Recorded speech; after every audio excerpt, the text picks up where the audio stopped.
Inalala ng kanyang pamilya at naging guro ang pagiging mabuting anak at estudyante ng pumanaw na basketbolistang si Rene Baterbonia. Ito rin ang nakikita nilang dahilan kung bakit nakahatak ng maraming taga-suporta ang binata. Para bigyan ng mukhang balita, Mobile Journal, Ivan Tarinque.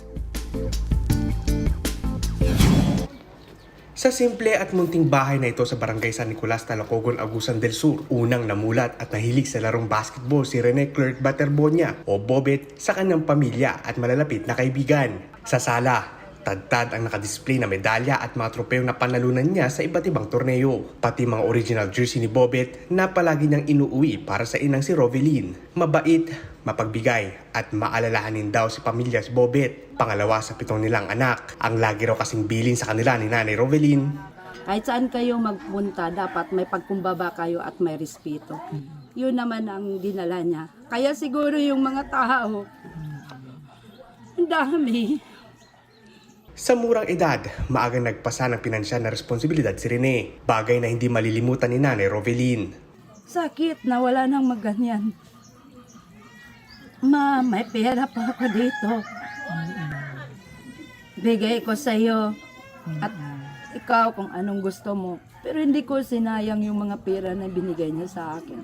Pati sa school, good shot daw si Bobet. Kwento ni Teacher Net, taon-taong tumutulong sa Brigada Eskwela ang student athlete. Ginawa pa nga niya ito noong June 1, ilang araw bago ang trahedya.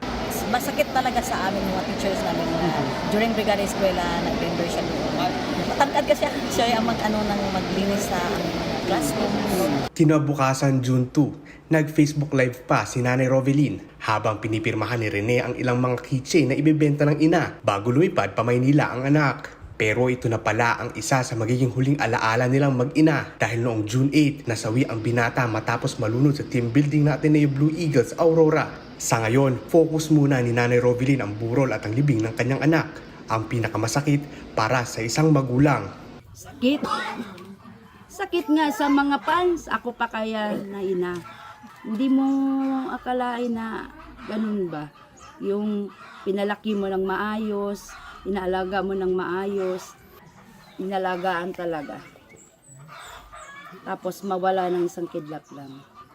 June 24, nakatakda ng ihatid sa kanyang huling himlayan si Rene.